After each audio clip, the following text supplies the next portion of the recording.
γοργόνιο, όπως το ζωγράφισε. Καλώς ήρθατε στο Πλάτωνα Γοργία Δύναμης. Ο Καλικλής καλωσορίζει τον Σοκράτη και τον Χερεφόν λέγοντάς του σε πόλεμο και μάχη πρέπει να συμμετέχουμε, Σοκράτη. Του πολέμου που διέλυσε Αθήνα Σπάρτη και τους συμμάχους τους με τρομερή σκληρότητα. Ο Πλάτων υπονοεί ότι ο Καλικλής είναι στρατηγός των πόλεων, τόσο στα πεδία μάχης όσο και στις ίδιες πόλεις που διαλύθηκαν με φόνους δημοκρατικών, ολιγαρχικών, από ακόλουθους θύματα, φανατισμένους, με νεκρούς νέους, διάφανους στον κενοχώρο των Αγγείων, άφαντους στην κηδεία τους. Στην ασπίδα του πολεμιστή βλέπουμε ένα γοργόνιο, το αποτροπαϊκό σύμβολο, ο Λάμαχος, ο στρατηγός της Αθήνας. Λέει: ποιος μου κέντρισε το γοργόνιον, ο Αριστοφάνης το αναφέρει στην κωμωδία του Χαρνής. Έχει πολύ πλάκα. Όταν ο πρωταγωνιστής Δικαιοπόλης ταχώνει στο Λάμαχο, κρίνοντας τον όχι σαν πολίτη Χριστό, αλλά σαν σπουρθαρχίδι και μυσταρχίδι. Δηλαδή πληρώνεσαι για να κάθεσαι, του λέει, και οι γέροι πολεμού για σένα. Μα με χειροτώνησαν, λέει, σαν στρατηγό, δημοκρατική εκλογή. 3 πουλάκια κάθονταν, του λέει ο πρωταγωνιστής Δικαιοπόλης. Τολμάς να μιλάς έτσι στο στρατηγό σου, εσύ, όντας φτωχός, θα πεθάνεις, λέει. Εδώ έχει επιβιώσει και η αλαζονία. Μετά τον κυνηγάει μάλλον και του λέει ο Δικαιοπόλης: άμα είσαι ισχυρός, γιατί δεν μου τα κόβεις? Απεψόλισσας. Εύωπλος είσαι, ωραίο λέξη, ωραίο έχεις. Μια γλαφυρή μετάφραση του πνεύματος της αυτοκρατορικής Αθήνας. Μετά το κυνηγάει λογικά ή κάτι τέτοιο. Και ο Σοκράτης απαντάει: ήρθαμε κατόπιν εορτής. Αργήσαμε. Ναι, τι εκλεπτισμένη, αστεία, αστική της πόλεως εορτή. Οι 3 εκφράσεις έχουν επιβιώσει μέχρι σήμερα και χειροτώνησε κατόπιν εορτής για 3 πουλάκια. Αλλά ας πάμε στη διατριβή που λέει: λέει, δεν φταίω εγώ, λέει ο Σοκράτης. Αυτός εδώ φταίει, ο Χερεφών, που ήρθανε μαζί, γιατί στην αγορά μας ανάγκασε να τον ακούσουμε. Τι μας έλεγε, μας έλεγε η διατριβή του. Η διατριβή σημαίνει και λίγο χασομέρι, Ο Πλάτωνας μας κλείνει το μάτι. Και μέχρι την ρωμαϊκή εποχή κάποιοι λένε ότι η τριβή δεν είναι τέχνη, ακόμα και επιστήμη. Όχι, δεν είναι. Η πλάκα είναι ότι λέει μας ανάγκασε ή μας διατρίψε. Και απέναντι σε ένα κοινό επίσημης αθηνέζικης διάλεξης, ρητορική συνέχιση του Πελοποννησιακού πολέμου, όπως την επίδειξη που λέει ο Καλικλής που έκανε ο Γοργίας. Αυτό δεν είναι τέχνη, αλλά εμπειρία, λέει πιο μετά στο Γοργία ο Σοκράτης. Σε άλλο διάλογο του Πλάτωνα ακούγεται αυτό. Αυτό δεν είναι τέχνη, αλλά τέχνη τριβή. Μην κάνεις μόνο τριβή και εμπειρία, αλλά τέχνη. Έχετε μαύρα μεσάνυχτα όσοι πιστεύετε ότι το Πλάτωνας ήταν εναντίον της τέχνης. Ήρθε η ώρα να αποκαλυφθεί η αλήθεια. Όταν λέμε ρηθίκη, τέχνη και τεχνικές, πρέπει να θυμηθούμε την ιστορία του Πελοποννησιακού πολέμου. Λέει ο Κορίνθιος πρόξενος: ως περτέχνης, λέει, σαν τέχνη διοικούν την πόλη τους οι Σπαρτιάτες, για να ησυχάζουν με πόλη εκείνη τα νόμιμα άρεστα που λέει.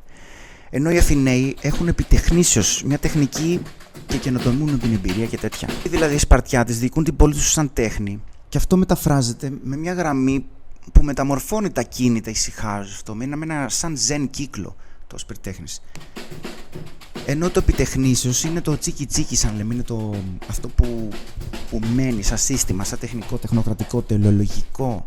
Που πολλές μεταφράσεις λένε για τις Σπαρτιάτες, τα συστήματά σας είναι απαρχαιωμένα και εξιδανικεύει την τεχνική των Αθηναίων. Άσε που δεν αναφέρει καθόλου το σαν την τέχνη. Εδώ και μια από τα ίδια και εδώ, σε αυτή την πιο καινούργια μετάφραση. Όπως και στην αγγλική μετάφραση του 1910, που εντάξει κάνει τον κόπο να αναφέρει την τέχνη as in art, που λέει με το μπλε, αλλά εννοείται ότι ο Κορίνθιος πρόξενος κριτικάρει και τους Σπαρτιάτες και τους λέει ότι ξυπνήστε λίγο, αλλά δεν είναι μόνο αυτό, είναι ένας δίπολο βιοπολιτικής που διατρέχει τις δύο πόλεις. Η μία μεταμορφώνει με τέχνη την επιφάνεια της πόλης και η άλλη επικαλύπτει τον αρχικό χώρο της βιοπολιτικής επιφάνειας. Όπως μας λέει ο Θουκυδίδης. Και με... Ευχαριστώ. Ναι, ο Αριστοτέλης φανερώνει μια γραφική επιφάνεια που χρησιμοποιήσει και ο Πλάτωνας στις ζωγραφίες στον λόγο του. Δείχνει ότι κάτεχε το πάθος και της γραμμής αλλά και της επιφάνειας. Και λέει ότι αυτή τη διαίρεση τη χρησιμοποιούσε τα Πλάτων. Είναι η γραμμή καθ' αυτή η ίδια δηλαδή, και μετά το επόμενο λέει αυτός είναι επιφάνεια. Και λέει στην υποσημείωση αυτός ο τύπος που έχει κάνει τη μετάφραση, εκεί που λέει 1. Όχι. Από τα γραφόμενά του λέει δεν το χρησιμοποιούσε ο Πλάτωνας. Α, ναι. Πρέπει να διαβάσουμε σοφιστή ακόμα μια φορά και να μεταφράσουμε τη σοφιστή. Να, δείτε εδώ λίγο, πάρτε μια γεύση. Και ο Χερεφών απαντάει πράγμα ουδέν.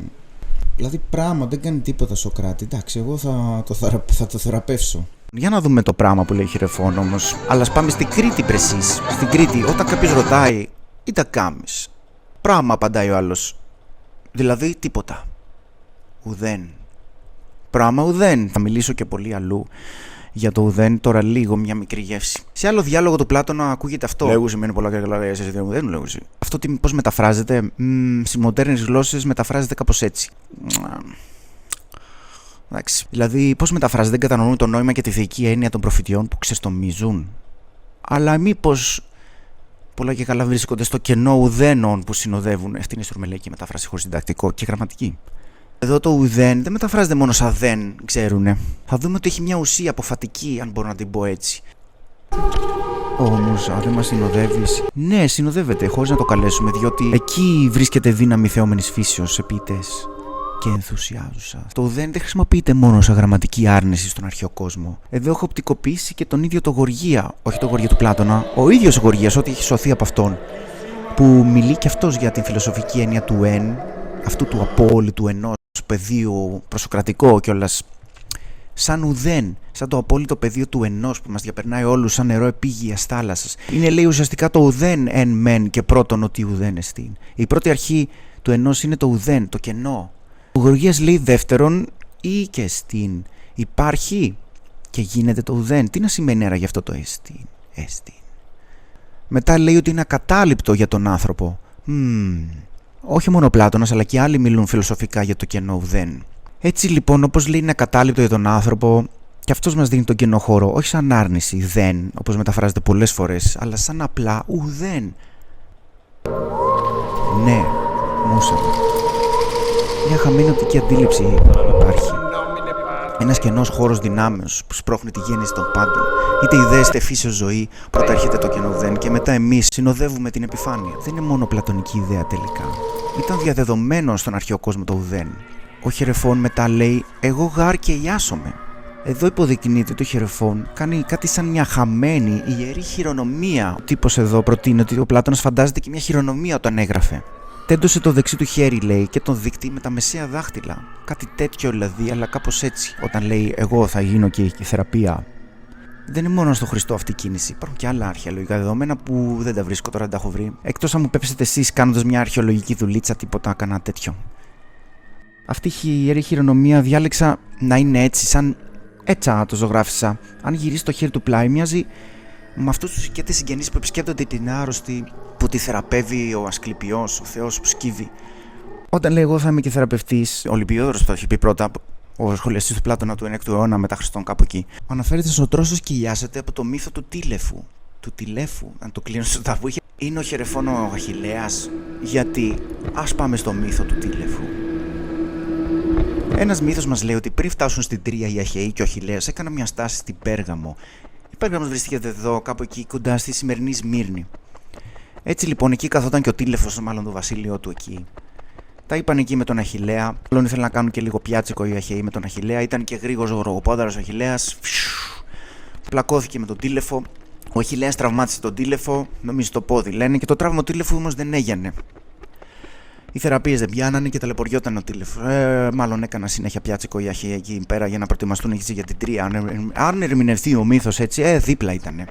Οπότε το τρόσο σκυλιάς ήταν ο χρησμός που έλαβε από τον Απόλλωνα. Ότι δηλαδή αυτός που σε τραυμάτισε θα σε θεραπεύσει. Οπότε ο Τίλεφος μας λέει εδώ το Αγγείο, απείλησε το γιο του Αγαμέμνονα για να φωνάξει τον Αχιλλέα να τον θεραπεύσει. Ποιος είναι αυτός? Ο μικρός Ορέστης. Αυτό το παιδάκι που είναι εδώ φωτεινό. Ένα λευκό φως που δεν είναι τυχαίο. Ναι, αυτό το Αγγείο με το φωτισμένο Ορέστη μπορεί να συνδυάζεται άραγε με την τραγωδία.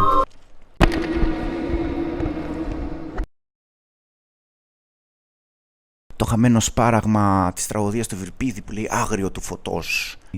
Έχετε Ακούγεται αυτό πάλι όμως από τον Αριστοφάνη που κοροϊδεύει τον τηλέφωνο του Ευρυπίδη λέγοντας I spare the most hated child of a hated father. Αλλά η μετάφραση εδώ ξεχνάει ότι το αρχαίο κείμενο είναι, λέει αυτό, απέπτυσε εχθρού φωτός έχτισε τον τέκος. Ούψ, ξέχασα να μεταφράσει το φως. Δεν έχει μάλλον νόημα να πει ευθύνα το απέσιο φως του απέσιου παιδιού από το φως του απέσιου πατέρα. Ένα λευκό φως φαίνεται και από αρχαιολογικά ευρήματα στα σώματα που αρπάζονται, απειλούνται, όπως την αρπαγή της Θέτιδος, της μητέρας του Αχιλλέα, που τη χάρισε ο Δίας στο θνητό Πηλαία. Στην άλλη τραγωδία του Ευρυπίδη, στην Αδρομάχη 117, υπάρχει μια αναφορά σε αυτό το φως, στο λαμπερό αγλαοίδωλο της Νηρίδος Θέτιδος, που ταυτίζεται η πρωταγωνίστρια. Ακούγεται στο θέατρο ένα φέγκος οράστε, την λευκή είναι θέραν. Και εγώ λέω ότι το φως του παιδιού είναι ένας πυρήνας του μύθου, το ζενήθ κορύφωσης, σύγκρουσης, απόλυτος τραγικός πόνος και φόβος μετά τις περιπέτειες, λύση και κάθαρση της ψυχής. Ιδού, ο Αριστοτέλης για να μιλήσει για το πάθος της ψυχής στην τραγωδία μας δείχνει ένα χαμένο είδος γραφικής. Λευκογραφή σας εικόνα, λέει. Ψυχή είναι, λέει, ο μύθος της τραγωδίας. Δεύτερο έρχεται το ήθος. Και κάτι παραπλήσιο για τη γραφικής, όπως τη ζωγραφικής. Αλλά ποια ζωγραφικής, όχι αυτή που αλείβεις με χρώματα κάλλιστα φάρμακα τα λέει εδώ, αλλά με την εφράνεια της λευκογραφής σαν εικόνας. Μας βάζει και τώρα, μας δείχνει δύο ζωγραφικά είδη. Ένα πιο τσίκι πλάτς με χρώματα επιζωγραφισμένα και ένα για το οποίο ήταν γνωστός ο Παράσιος, όπως λέει ο Πλίνιος. In linis extremis. Ζωγράφησε με περιγράμματα extreme γραμμές, αλλά δεν είναι μόνο οι γραμμές. Όπως συνδέουν πολλοί αρχαιολόγοι διάφοροι, θα δούμε άλλη φορά τον Παράσιο με την αρπαγή της Περσεφόνης. Εκεί που δεν μας ενδιαφέρουν τα περιγράμματα πια, αλλά το φως, το άειλο, το κενό της επιφάνειας. Τα πάθη της ψυχής ότι προέρχονται από το κενό χώρο. Αφέτη δελανίμο, όπως λέει Τσάο Μπιμπινάτα ο Τζόρτζο Βαβαζάρη στην Αναγέννηση. Που είναι κάτι πέρα από τα ορατά σχήματα των γραφών, σαν διάφανο σχέδιο των σωμάτων, μας λέει τρασπαρέντη. Όπως μας λέει και ο Ξενοφών, κάτι τέτοιο, για να πάμε και στην εποχή που ο Σωκράτης συνάντησε, λέει, τον Παράσιο. Ρωτάει ο Σωκράτης, μπορείς να μιμηθείς τα ορατά? Λέει ο Παράσιος, ναι. Μπορείς να μιμηθείς και το ήθος της ψυχής? Ή ουδέ μιμητών έστι τούτο. Πράγμα ουδέν. Και λέει ο Παράσιος, απαντάει με ερώτηση, πώς μπορώ να μιμηθώ κάτι που δεν έχει μήτε συμμετρία, μήτε χρώμα, μήτε όλα αυτά που λες εσύ που είχε πει. Μη δεν έχει, μη δεν είναι ορατό, δεν είναι ορατό το εστίν του. Και απαντάει ο Σωκράτης, μήπως διά του προσώπου και διά των σχημάτων των ακίνητων και των κινούμενων ανθρώπων διαφαίνει η ψυχή. Διαφαίνει. Και ο Παράσιος απαντά, αληθή λέγεις. Μετά από το διαφαίνει, και αφού ο Παράσιος ήταν γνωστό ότι ζωγράφησε με περιγράμματα, τότε ίσως μπορεί να δούμε και στον κενό χώρο μια ψυχή. Όταν λοιπόν κάνει ο Αριστοτέλης λόγο για το αρχή μένει ψυχή, ο μύθος της τραγωδίας, με το αρχή εννοεί τον κενό χώρο. Πρώτον. Δεύτερον, λέει, δε τα ήθη. Δεν είναι μόνο οι γραμμές στο ήθος, αλλά και το κενό της λευκής επιφάνειας, φως ψυχής. Έτσι λοιπόν, ζωγραφίζοντας με τη λευκογραφή σας εικόνα, είναι σαν να ζωγραφίζεις και το μύθος της τραγωδίας. Με τον ίδιο τρόπο γίνεται και η ζωγραφική αυτή. Και άμα θεωρήσουμε ότι η ψυχή δεν είναι φανερή, ή μάλλον είναι φανερή, αλλά στον κενό χώρο φαίνεται, γιατί έχουμε ξεχάσει τι σημαίνει φαινόμενο, είναι σαν να εφραίνεσαι με το κενό χώρο που συνοδεύεις, όπως την κενή επιφάνεια της Περσεφόνης και της φίλης της. Εσωματώνεται ένα άειλο φως, ένα άειλο σώμα. Για να μεταφραστεί αυτό λοιπόν, χρειαζόμαστε αυτή την κατάλληλη εικόνα. Τις χαμένες εικόνες, αυτού του ζωγραφικού είδους των περιγραμμάτων. Υπάρχει ένα απόλυτο παράδειγμα σύνδεσης γραφικής και νοητικής επιφάνειας της ψυχής. Γιατί χωρίς τη γλώσσα ζωγραφικής που μας λέει ο Αριστοτέλης δεν γίνεται να γίνει κατανοητό αυτό το ρητό, το οποίο δύναται να ανοίξει γέφυρες για την οπτικοποίηση της τραγωδίας και του άειλου πολιτισμού των αρχαίων, αλλά και της δικής μας τραγωδίας, γιατί το επιφανές σώμα πολλών νεκρών αφέθηκε να κοίταται στην επιφάνεια του πεδίου μάχης. Υπάρχει ένα ανεξερεύνητο φωτεινό πάθος, μια διάστατη χαμένη οπτική αντίληψη που πηγάζει από τη ζωγραφική των περιγραμμάτων. Φαίνεται και σε άλλες τραγικές εικονογραφίες μύθων και στο Αγγείο που απεικονίζει την πτώση του κάστρου της Τρίας, στο βιασμό της Κασάνδρας, της πριγκίπισσας της Τρίας, από τον Νέα Ανταλοκρό. Αριστερά ο βιασμός της Κασάνδρας αυτή τη φορά γίνεται με ένα επιζωγραφισμένο φωτεινό χρώμα, το λευκό. Είτε κενό δεξιά, είτε γεμάτο λευκό, επιζωραφισμένο. Και σαν λαγγεία λοιπόν αυτό το second white όπως το λένε δεν έχει ερευνηθεί και συνδεθεί με αυτόν τον τρόπο, σε ένα φωτεινό πάθος δηλαδή, που υποδείκνυε μέσα από τα περιγράμματα ένα άειλο σώμα, όπως τη γενή επιφάνεια της Περσεφόνης και της φίλης της. Εσωματώνεται ένα άειλο φως. Έτσι το ζωγράφισα και εγώ με περιγράμματα το μικρό Ρέστη αυτό το αγκείο για να φανεί το πάθος του, το οποίο γινόταν και επιζωραφισμένο με λευκό. Αυτό το φως γινόταν είτε με περιγράμματα λοιπόν, είτε με το φως στο Splendor, όπως το λέει και ο Πλίνιος στη φυσική ιστορία που θα το δούμε άλλη φορά. Και αυτή η λάψη στο σωμάτο σε πάθος πηγάζει και από το ζωγραφικό είδος ζωγραφικής των περιγραμμάτων που επιβίωσε στα αγκία, αλλά και στην κλιπτική, όπως αυτός ο νέος εδώ που ως λάμπει. Λάμπει από μακριά αυτό το σώμα του, σαν φως, όπως αυτό το φως εδώ και στον Ορέστη πάλι, να θυμηθούμε.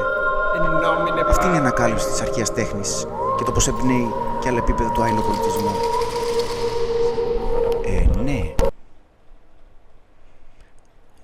Η ζωγραφική μωρό μου, ένα δίπολο καινού χώρου και ανεμοδαρμένων γραμμών δίπλα που είναι από τα πόδια, σε ένα βαρμπουργικό, θα τα πούμε άλλη φορά, φόρμουλες πάθους, πολλές φόρμουλες πάθους. Μια άειλη, μια αειλική.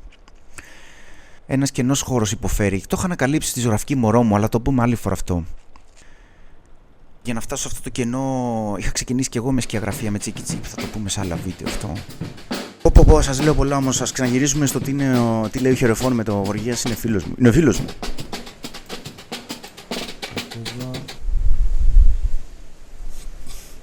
Φίλος μου. Είναι φίλος μου ο Γοργίας, λέει ο Χερεφών. Κάτι που δεν ισχύει βέβαια, αλλά δεν. Λίγο μετά τη φιλία και διαμάχη του Καλυκλίδου υπονοείται ένα σχήμα αντιθέτων. Είναι σχήματα διαμάχης και φιλίας, αυτά που λέει και ο Εμπεδοκλής, Φιλότης και Νίκος. Όταν ρωτάει μετά θέλει να συνομιλήσει μαζί μας Γοργίας, είναι δύο διαφορετικά είδη κι αυτά. Επίδειξη ακούειν μονολόγου και διαλεκτική. Αλλά Καλυκλής, ο οικοδεσπότης. Τι είχε ρε φων, επιθυμεί ο Σωκράτης να ακούσει το Γοργία. Αυτό μόνο στον Πλάτωνα, στο σύμπαν του Πλάτωνα γίνεται. Άμα είναι και θέλετε, είναι σε μένα. Καλώς ήρθετε στο σπίτι μου, λέει. Ο Γοργίας εδώ είναι καταλύει και μας κάνει τις επιδείξεις του. Τις ρητορικές επιδείξεις. Ωραία τα λες ο Καλυκλή, λέει ο Σωκράτης. Αλλά θα θελήσει ο Γοργίας να συνομιλήσει με εμάς, να κάνει μια διαλεκτική με εμάς. Αν είναι έτσι, τότε θέλω να μαντέψω ή να μάθω τη δύναμη της τέχνης αυτού του αντρός και τι απαγγέλλεται και τι διδάσκει. Μπορεί να μεταφραστεί αυτό. Δεν είναι δύσκολο, έτσι. Ελληνικά είναι. Είναι αρχαία. Τι είναι? Ναι, αρχαία είναι. Είναι νέα. Ναι, και νέα είναι. Αλλά υπάρχει και μια άλλη γλώσσα εδώ πέρα που είναι αμετάφραστη ακόμα. Διότι η δύναμη και η τέχνη είναι έννοιες άγνωστες για πολλούς. Αυτή όλη είναι η πρόταση που μεταφράζουν τα σχήματά της με μια άλλη γλώσσα. Πώς αποκωδικοποιείται αυτή η πρόταση, αρχίζοντας από την άειλη δύναμη, υποτίθεται βρίσκεται ανάμεσα σε αυτά σπυροειδή σχήματα ύλης. Το παρά αυτού σημαίνει το λόγο του Γοργία, που είναι έξω από αυτό, παρά, δηλαδή δίπλα.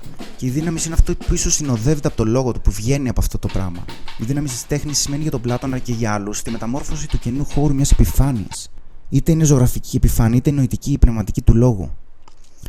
Έτσι λοιπόν εν τέλει το τις είναι το συννεφάκι, λέω εγώ, ο λόγος του Γοργία, και η τέχνη του συνοδεύει ένα κενό χώρο που το διαπερνάει μια ώρα τη φωτεινή δύναμη κατά το Σωκράτη, έτσι.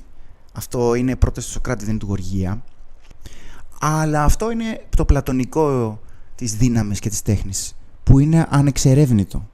Είναι απίστευτο. Αυτό λαβαίνει και ο νεοπλατωνικός Πρόκλος 4ου-5ου αιώνα μετά Χριστού, που δεν έχω αποκωδικοποιήσει το λόγο του, όταν αναφέρει ότι η δύναμη δημιουργεί. Εδώ έχω ζωγραφίσει ένα περίγραμμα για την ύλη και έχω αφήσει τον κενό χώρο για να μεταφράσω αυτό που θέλει να πει ο Πρόκλος για μια άλλη μορφή και το άπειρον. Το εν παραμένει ατελή, λέει, αν δεν υπάρχει και η ύλη γύρω του για να μεταμορφωθεί κάπως. Το εν. Το άπειρο για να μεταφραστεί με δύναμης χρειάζεται και η ύλη, αλλά και το άπειρο. Μια οντολογία που χρειάζεται για να εξηγηθεί η πνευματική επιφάνειά της, χρειάζεται μια ζωγραφική επιφάνεια. Γιατί όπως λέει και ο Πλάτωνας, υπό του Πλάτωνος προσήρεται, λέει, για τις εικόνες αναφέρονται μια εικαστική δύναμη της ψυχής. Όπως η γέννη ζωγραφιάς εξαρτάται από την παρόμοια δύναμη, εξερτείνεται της δυνάμεως. Και αυτό είναι και το νομοθετικό είδος. Γιατί για τον Πλάτωνο η πολιτική ήταν και λίγο της ψυχής, μαζί με ένα μέρος ζωγραφικής. Είτε γεωμετρική, είτε ανθρωπομορφική επιφάνεια, είτε νοητική επιφάνεια. Στον αρχαίο κόσμο υπάρχει ένα φωτεινό πάθος, φαίνεται.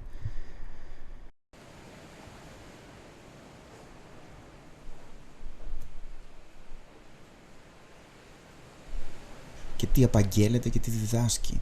Αν δεν μπορεί, βέβαια, καμιά άλλη φορά, γιατί επίδειξη δεν ήρθαμε να ακούσουμε εδώ πέρα, όπως λες εσύ. Όχι, λέει ο Καλυκλής, που τον έχω κάνει εδώ να καλωσορίζει το Σοκράτη.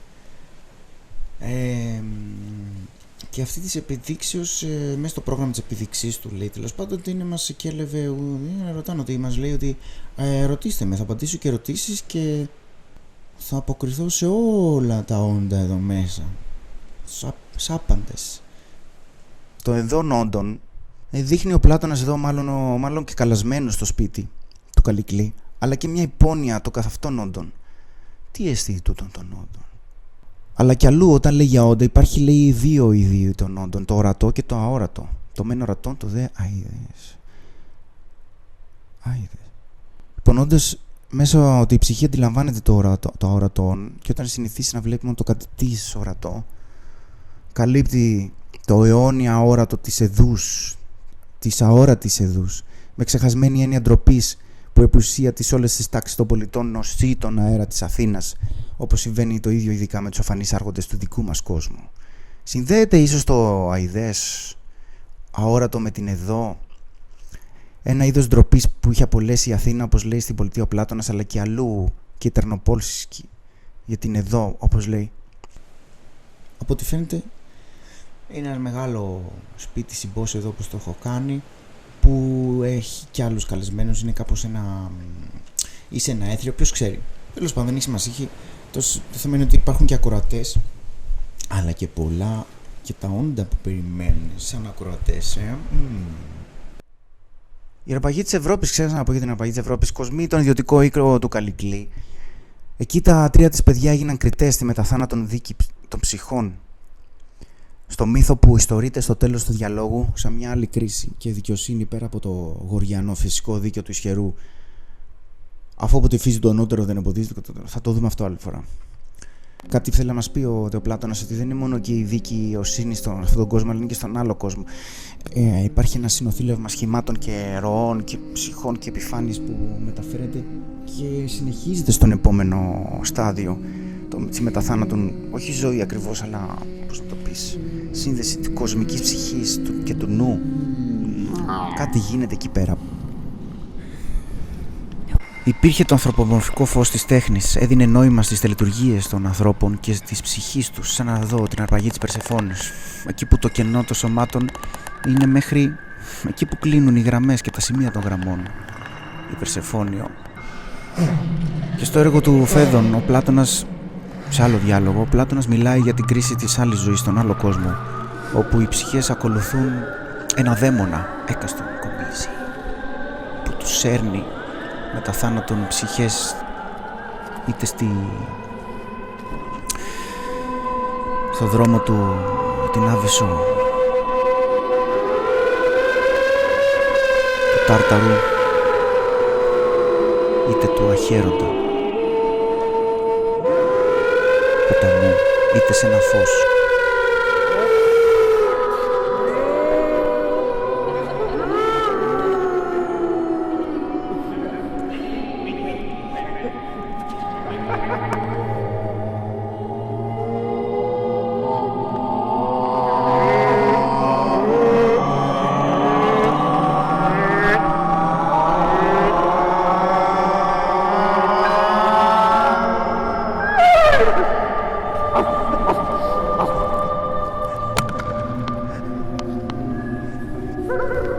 Πολύ ώρα πέρασε. Στο επόμενο Γοργίκος.